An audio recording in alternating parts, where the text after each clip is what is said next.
एक अपराधी अगर अपराध को मूर्त रूप देता है तो अगला चौराहे पर यमराज खड़े हैं। तो फिर ऐसी घटनाएं निकल के क्यों आ रही हैं? यमराज कहीं दिखाई नहीं देते। केवल कहने के लिए है कि अगले चौराहे पे ठोक दिए जाओ। जब रक्षक भक्षक बन जाएंगे तो महिला सुरक्षा सम्मान कैसे होगा उत्तर प्रदेश में? महिला सशक्तिकरण ये जुमला है उनके। ये कैसा महिला सुरक्षा सम्मान है प्रदेश में? महिला भी कुछ बोली होगी, जरूर कुछ बोली होगी, ऐसा नहीं कि कोई किसी का की बिटिया का अपहरण होगा तो कोई बोलेगा नहीं, मुंह चुप करके बैठ जाएगा। कहते हैं ना, राम राज लाए, राम राज नहीं लाए, रावण राज लाए। महिला सुरक्षा सम्मान नहीं हो पाएगा भाजपा सरकार में। हाथ से निकल गया है, ये सब बहुत दूर हो गया है, ये सुधार नहीं कर पा रहे हैं। नमस्कार, आप देख रहे हैं खबर चौक और मैं हूं अमन सिंह वत्स आपके साथ। यूपी के मेरठ में जिस तरीके से एक महिला की हत्या कर करके उसकी बेटी का अपहरण कर लिया जाता है, कहीं ना कहीं आज इसको लेकर यूपी की कानून व्यवस्था पर बड़ा सवाल खड़ा हो रहा है। लोग तरह तरह के सवाल उठा रहे हैं सरकार पर। तो आज लखनऊ के लोगों से इसी पर बातचीत करेंगे कि उनकी क्या राय है। जिस तरीके से मेरठ की घटना सामने आई है, क्या कहना चाहते हैं? देखिए, मेरठ नहीं, मेरठ की घटना है, कानपुर में भी घटना हुई है। सबसे बड़ा शर्मनाक बात है कि भाई आप बार बार आप प्रशासन की दुहाई देते हैं, सारे पुलिस को एकदम हिटलर की तरह छोड़ दिए हैं। उन पुलिस के पास केवल दमन करने का ही एक भारतीय दंड विधा का आधार बन चुका है। लेकिन इसके बाद भी अब तक तो मान लीजिए कि साधारण पब्लिक रेप में आ जाती थी, अपराध में आ जाती थी, लेकिन अब तो आपका थानेदार भी अहम भूमिका निभाने लगे। हाँ, तो इसीलिए तो सवाल उठ रहे हैं कि योगी जी जब महिला सुरक्षा सम्मान की बात करते हैं तो फिर ऐसी घटनाएं निकल के क्यों आ रही हैं? भाई, यही सरकार का महिला सुरक्षा गारंटी है कि महिलाओं का आबरू से खेलो, महिलाओं के सम्मान से खेलो, महिलाओं के असमत से खेलो और खेल करके ये बताओ सरकार के माध्यम से, मीडिया के माध्यम से कि एक अपराधी अगर अपराध को मूर्त रूप देता है तो अगला चौराहे पर यमराज खड़े हैं आपका काम करने के लिए, आपको खत्म करने के लिए।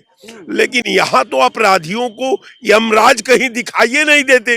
अपराधियों का तो निरंतर, चाहे वो महिला हो सुरक्षा हो, चाहे वो कानून व्यवस्था सुरक्षा हो, चाहे वो समाज का दबे कुचले लोगों की सुरक्षा हो, सुरक्षा तो इनकी तार तार हो चुकी है।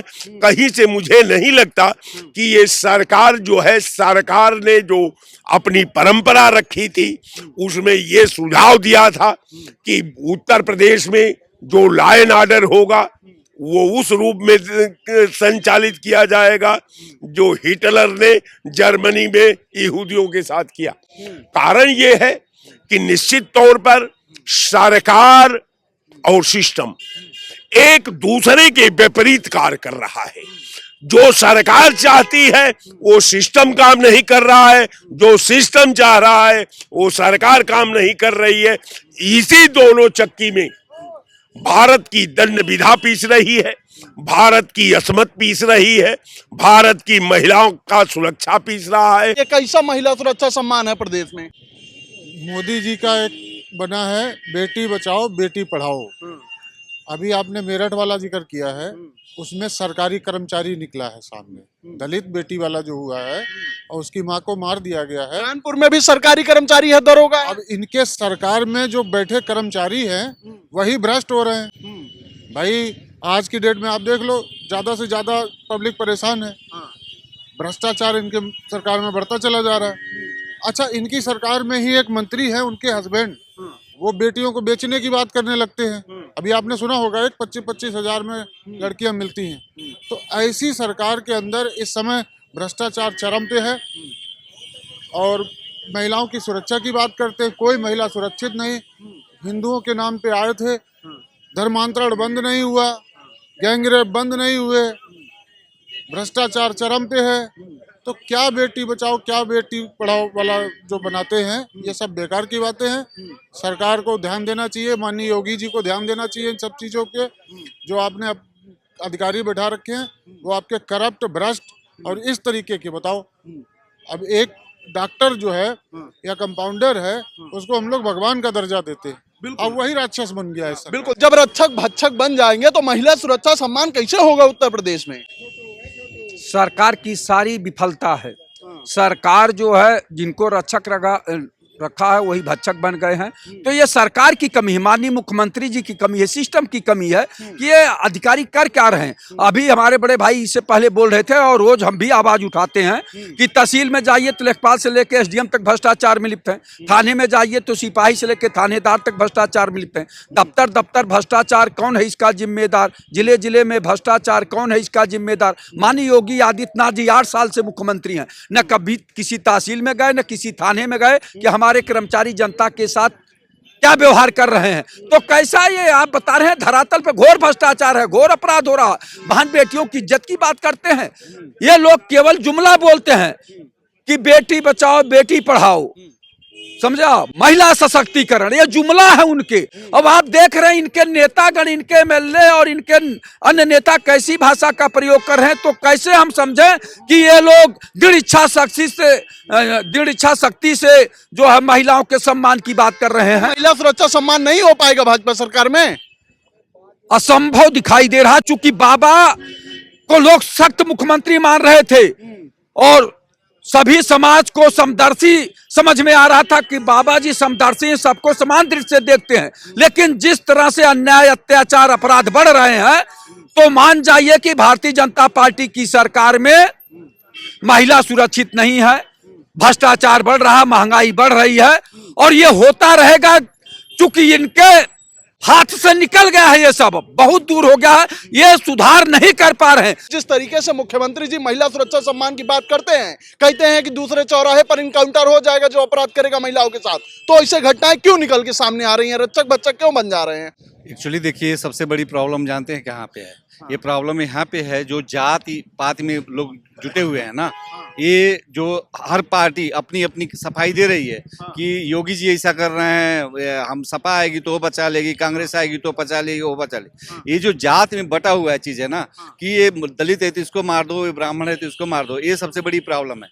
कहाँ से आप महिला सुरक्षा कर पाएंगे? चाहे वो सरकारी कर्मचारी मारा है, चाहे किसी ने मारा है, एक दलित महिला भी कुछ बोली होगी, जरूर कुछ बोली होगी। ऐसा नहीं कि कोई किसी का जान मार बिटिया का अपहरण होगा तो कोई बोलेगा नहीं, मुंह चुप करके बैठ जाएगा। हाँ, तो ये कहाँ प्रॉब्लम है? यहाँ पे इसलिए बोला है वो। देखिए, मैं उसका पक्ष नहीं ले रहा हूँ।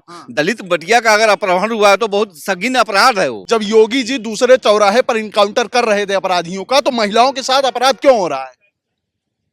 कार्रवाई नहीं हो रही, इसीलिए अपराध हो रहा है। छूट जा रहे हैं, छूटने के बाद महिलाओं से अपराध, बलात्कारियों का हमारे ही देश में, इसी राजनीतिक दल ने स्वागत किया। आप भूल गए? पहले मुसलमानों के साथ हुआ गुजरात में, तो सरकार केस वापस लेती है और फूल मालाओं से स्वागत करती है, नगाड़ों के साथ रैली निकालती है। कठुआ में हमने देखा। भाई, नंबर तो सबका आएगा ना, किसी जाति और धर्म को देख के नहीं होगा ना। आगे जब रेप को सरकार बढ़ावा देगी, अगर सरकार, मैं क्यों कह रहा हूँ सरकार बढ़ावा दे रही है, क्योंकि सरकारी ये लोग ना केस वापस ले रहे हैं। फूल मालाओं से स्वागत कौन लोग कर रहा है? तो महिलाओं के साथ जो हो रहा है वो नहीं रुकेगा, नहीं रुकेगा, क्योंकि ये सरकार चाहती है। सरकार से बड़ा कोई तंत्र नहीं है कि उसे रोक लेगा ना। जब सरकार ही इसको बढ़ावा दे रही है तो कौन रोक पाएगा इसको? सरकार महिलाओं के अपराध को बढ़ावा दे रही है क्या? नहीं, सरकार बढ़ावा नहीं दे रही है। सरकार को जो है उन लोगों को चिन्हित करके सख्त से सख्त जो है कार्रवाई तो रहे हैं कि महिलाओं के साथ जो अपराध हो रहा है उसको सरकार ही बढ़ावा दे रही है। नहीं, वो गलत कह रहे हैं। सरकार कभी बढ़ावा नहीं देती कोई चीज का, लेकिन जिसका जो उसका अपराधी है उसको दंड मिलना चाहिए, अवश्य मिलना चाहिए। हाँ, योगी जी तो कहते थे कि दूसरे चौराहे पर कोई अपराधी मिलेगा तो इनकाउंटर कर देंगे। पहले कानपुर में हुआ, अब मेरठ में हो गया। लगातार मामले निकल के सामने आ रहे हैं। जो हो रहे हैं ये निंदनीय है। कुछ गुंडे जो है सरकार से टक्कर ले रहे हैं, जिनको सरकार का डर नहीं है, योगी जी का डर नहीं है, यमराज का भी डर नहीं है जो है, क्योंकि वो जानते हैं कि अभी हम जाएंगे तो हो सकता है यमराज सोए हों वहां पे जो है, और वो निकल जाएंगे जो है। काहे डर नहीं लग रहा है? भाई, यमराज कभी कभी सोएंगे भी कि नहीं सोएंगे जो है, कभी सो जाते हैं तो गुंडे और जो माफिया होते हैं उस तरीके के लोग निकल भी जाते हैं। यूपी के यमराज सो रहे हैं अभी, कभी सो जाते हैं, ये मैं नहीं कह रहा हूँ कि हमेशा सोए रहते हैं। कभी सो जाते हैं, कभी जाग जाते हैं। जो जब जाग जाते हैं तो गुंडे और अपराधियों को पकड़ लेते हैं, और जब सो जाते हैं तो वो सब अपराधी और गुंडे सब बाहर निकल जाते हैं। योगी जी का प्रदेश जो महिला सुरक्षा सम्मान की बात करते हैं, कहते हैं कि जो भी अपराधी होगा दूसरे चौराहे पर निपटा दिया जाएगा, तब भी महिलाओं के साथ अपराध हो रहे हैं। कानपुर में हुआ, मेरठ में हुआ। सबसे ज्यादा जघन्य अपराध महिलाओं के साथ ही हो रहे हैं। महिलाओं का अपहरण हो रहा, मानव तस्करी हो रही है इन्हीं योगी और मोदी के राज में, समझ रहे हैं कि नहीं। मानव तस्करी, मानव अंगों की तस्करी, इतने बड़े संगीन अपराध हो रहे हैं। लेकिन ये कहते हैं ना, राम राज लाए, राम राज नहीं लाए, रावण राज लाए। मानव अंगों की तस्करी हो रही, महिलाओं की तस्करी हो रही, ड्रग्स की तस्करी हो रही है। सब प्रशासन लचर व्यवस्था बनी हुई है। कोई भी जो है उसके लिए कहीं सुनवाई नहीं है। केवल कहने के लिए है कि अगले चौराहे पे ठोक दिए जाओगे। अगर ऐसे ही ठोकने पे आ गए तो पूरा हिंदुस्तान साफ हो जाएगा। तो कार्रवाई नहीं हो पाएगी। कार्रवाई क्या होगी भाई। एक मैंने देखा है मध्य प्रदेश में 100 रुपए की चोरी के लिए भ्रष्टाचार करप्शन करके 30 साल वो इस जेल पे भी वो काट थोड़ा गया। बोल दो। 30 जो साल महिलाओं सुन के लीजिए। अपहरण नहीं होता, सुनिए, महिलाओं का अपहरण महिलाएं खुद अपहरण अपना करवाती हैं।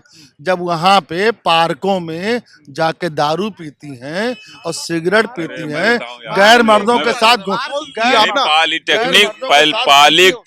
पॉलिटेक्निक चौराहे से ऑटो वालों ने, ये ऑटो जो चलाते हैं, संस्कृति राय को उठा लिया। कुछ दिन पहले, 5 साल पहले धरना प्रदर्शन हुआ था। ऑटो वाले की हिम्मत इतनी बढ़ जा रही है योगी के राज में, मोदी के राज में। और इससे ज्यादा आप क्या आरोप लगाओ। उसको गूगल कर ले, जो आ जाएगा अभी, समझ रहे हो कि नहीं। ये पॉलिटेक्निक चौराहे से वो लड़की पॉलिटेक्निक पढ़ती थी, अपने घर जा रही थी, उसको टेम्पू वालों ने उठा लिया और गायब कर दिया। 2 दिन बाद उसकी मृत लाश मिल रही है। तो महिलाओं की सुरक्षा सम्मान नहीं हो महिलाएं सुरक्षित कहीं भी नहीं है, पूरे प्रदेश में, पूरे देश में नहीं है। पूरे देश में रावण राज चल रहा। इससे बड़ा मैं क्या आरोप लगाऊं। महिलाओं का आतंक देखना हो तो शाम को 8 बजे आप 9 बजे चले जाओ चारबाग चले जाओ, और जहां भी बियर बार चल रहा है, बियर बार के सामने चले जाओ। महिलाएं दारू पी करके और पुरुषों को परेशान करती हैं। वहीं पे जो बैटरी टेम्पो की बात कर रहे हैं, बस सुनो, जो टेम्पो की बात करते हैं, चारबाग चले जाओ। जबरदस्ती जो गलत काम करने वाली लड़कियां हैं, वो टेम्पू जबरदस्ती पकड़ करके, अगर टेम्पू वाला नहीं बिठाता तो टेम्पू वाले को मारती भी है। हम लोग जैसे जाते शरीफ लोग जाते हैं तो महिलाएं रोक लेती है। रोकिए, कहाँ है कानून व्यवस्था। कानून व्यवस्था पे उंगली उठ रही है तो सही उठ रही है, कोई गलत बात नहीं है। ये इस समय पुलिस बिल्कुल नाकाम हो चुकी है, समझ में नहीं आ रहा। ये जो बात करें सही करें। अभी इसमें नाजायज टेम्पो वाले मारे जाते हैं, बेचारे नाजायज के टेम्पो वाले मारे जाते हैं। ये लड़कियां जो करप्ट हैं और जो ये क्या कहते हैं, लड़कों के साथ में दारू पी पी करके घूमती हैं, उन पे लगाम लगाने की आवश्यकता नहीं है। दंगाराज नहीं रुक पाएगा उत्तर प्रदेश में। बहुत मुश्किल है, बहुत मुश्किल है। जिस तरह से घटनाएं हो रही हैं, जिस तरह से लड़कियों का आए दिन अपहरण हो रहा, उनके साथ गलत हो रहा, शोषण हो रहा, वो मार के फेंक दी जा रही हैं। शोषण तो हो ही रहा। अब तो ये कल्चर चल गया कि शोषण करो और मार के फेंक दो, सबूत खत्म कर दो। तो कैसे रुकेगा भाई। जब पुलिस प्रशासन मुस्तैद होगा उसके लिए, सबसे पहले इसके लिए नशे का कारोबार खत्म करना पड़ेगा योगी मोदी को। अगर नशे का कारोबार खत्म हो गया, दारू का, शराब का, हुक्का बार का, सुट्टा बार का, सट्टा बार का, बियर बार का, ये सब क्या है, इन सब चीजों से अपराध बढ़ रहे हैं। अगर ये सब चीजें खत्म नहीं होंगी तो ये चीजें कभी नहीं रुकेंगी। पहले नशे का कारोबार खत्म करना होगा, फिर जो है मानव तस्करी, मानव, फिर लड़कियों का अपहरण, बलात्कार, शोषण उनका कम होगा। ठीक है। समझ रहे हैं कि तो नहीं? सभी के अपने अपने तथ्य हैं, ये तमाम लखनऊ के लोग हैं, लेकिन जिस तरीके से घटनाएं निकल के सामने आ रही हैं, कहीं ना कहीं उसको लेकर सभी के मन में सवाल है सरकार से। तो फिलहाल आज की बातचीत में इतना ही। ऐसी खबरों को आपके बीच में लेकर आते रहेंगे, तब तक देखते रहिए खबर चौक। New public inter college Lucknow, admission open. For more information, call 0522 282232 or 7755 089585.